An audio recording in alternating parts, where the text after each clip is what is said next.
Samsonite has appeared in the films Goldeneye and Eyes Wide Shut, and he's won a Tony Award starring in Cabaret on Broadway. Beginning Christmas Day, he can be seen with Anthony Hopkins in the new movie Titus. Please welcome Alan Cumming.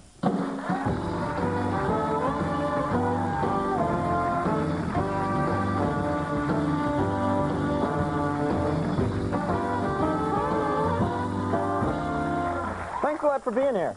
Pleasure. Yes, we've been out here talking about American movies and American television. Does this, do you know about this stuff? Were you aware of American TV growing up? Well, yeah, because we get some of it, it comes to our shores.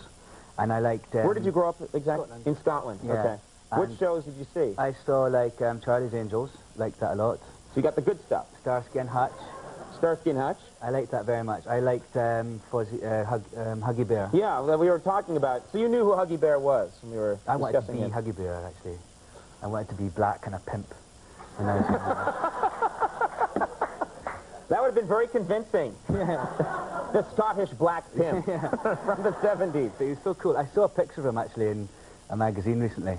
The actor? Yeah, the man Antonio Fargas. Is that right? I believe that's his name, He's still looking good. Well, call him up. You could change this man's life right now. He maybe not be getting enough work, so you could help him. Yeah, call him up. Say, I Scottish boy roles he could play. Yeah, get him. Put him in a kilt. Now, I've been reading a lot about this movie Titus, and you have actually what I've heard. I've not seen it. I've heard it's a pretty steamy love scene with Jessica Lange in this movie. Is this fair to say? It's not like steamy. It's sort of more. Well, it's my bum. It's just a big Pardon long... me? Hello? My bum. What? It's like a sort of, we called the film Titus after this because it's like, it's a big, we're lying in bed, I'm married to her, and we're lying in bed and this Titus is starting to kind of storm our palace. And so it's just, I'm just asleep really, but it's a big crane shot that comes over and I'm lying on top of Jessica naked. And it's like, I just so wished I had shaved my bum or done something like that. Because you never know how hairy your bum is. And then you see it on the screen, and it's enormous. One does not get to, one doesn't look at one's bum, ever. It's just something that... Unless you're very lucky, and you can do things with yourself. Yeah. I have a photo in my wallet of mine, and every now and then I'm like, It's more the angle than the angle. The angle that the camera's coming in at. I just sort of thought, oh dear, I wish I'd done some exfoliation,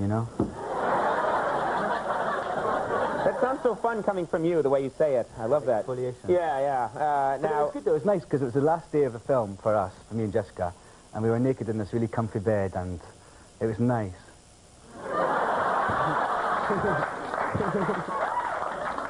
Yeah. Nothing I can say to that.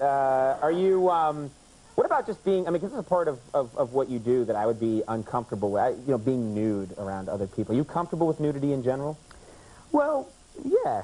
I'm sort of like, I think I've done it quite a lot now, and so you get more used to it. And even when the role doesn't call for it. Yeah. In that movie where you're the naked detective, yeah. I remember that one. Naked shopper. Eyes wide naked.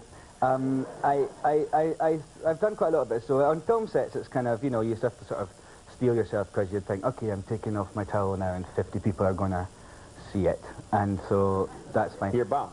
Yeah, or your front. Oh, yeah, right. But in photos and stuff, it's easier because you're there's hardly anyone there. But I think it's sometimes I've done photos where I've been naked and things, and I think it's good that people who are not all big buff, because men are always all big buff and muscly, and girls are always big boobs and everything. And it's good when people who are different, normal shapes like me are naked. I think it's like a mission I have to let people know that. That there are, I've thought of just letting myself go. Why don't you? Because we set an unrealistic standard for absolutely. People. You're a role model and you have a duty. You have a duty to do this. But I think it's good because everyone's getting so sort of body fascist. And I've got body fascist. Body fascist, yeah. And I've got a straight up and down body with not many, curves in it. And it doesn't curve at all. It doesn't curve, no. It's just straight up and down. So your bum just goes straight down. It's a straight vertical. With a bit of hair. How do you keep your pants on? I'm just curious. I just tie them, Velcro them with the hair.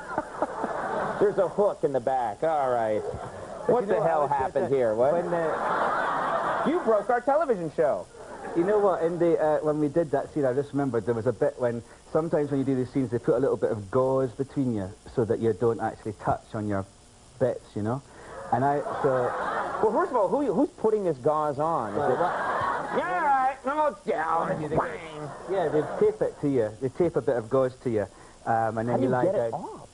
Well, you pull it. I mean, hopefully it's with the young lady, so she doesn't have to pull off the hairs on her legs, which is kind of sore. But this time we had a bit of gauze, and then because of the angle of the thing where I was lying, they could see the gauze, right? So some poor little assistant had to come and like pull it out from underneath there, and I was like, ooh. God. This is very anal tonight. I'm sorry about this. Yeah, it is. This is fascinating stuff, though. Yeah, but it's really great Shakespearean tragedy as well, you know. You could use that. You could, as an actor, you could use the part where they rip it off. You could use that. Yeah, kind of pain. Yeah. Feature, yeah. Yeah. All right. We'll talk more about the gauze later. Okay. You just did a movie with Stallone. Is that right, Sylvester Stallone? Yeah, just finished. Yeah. What's this movie? It's called Get Carter. It's a remake of a film in the 70s that Michael Caine did, and he's in this one too, actually. It's a sort of a revenge thriller thing. Mm-hmm. And I play this computer billionaire who's bad. And but I really liked it. I've never done. I mean, it's quite scary. You know, Sylvester's really nice, but he's quite imposing. And the first time I met him, I was doing this golf scene. I had to play golf, and he came on the set and he started. And I just thought, what a fabulous impression of Sylvester Stallone, and it was him. See, it's just really odd. He gets that all the time, I'm sure. Yeah, he does. And then he has to nearly kill me at one point. And I had my hands tied and I was being dragged through the forest, and he was pushing me about, and I kept falling over, and I banged my head quite badly during one take, and I was sort of saying afterwards, God, this is a nightmare, this is really hard, this stuff. And he went, welcome to action movies. That's a bit Sean Connery, wasn't it? A little Sean Connery in there. I don't know where Sean I didn't know he had a Connery Scottish accent. Very nice. So Titus opens in New York and Los Angeles on Christmas Day and nationwide. Oh, you know all that, right? At the end of January. It's all here on a card. Great. I'm that dumb. Yeah. Alan, thanks so much. You did us very nice of you. You did us a favor today, and you came over. I've got a phone going. I can tell her You helped saved us our out. ass. You did. You don't even know what an ass is. That's clear. Alan, though, thank you very much. Pleasure. You're a good man. Alan Cumming, everybody. We'll take a break. We'll be right back.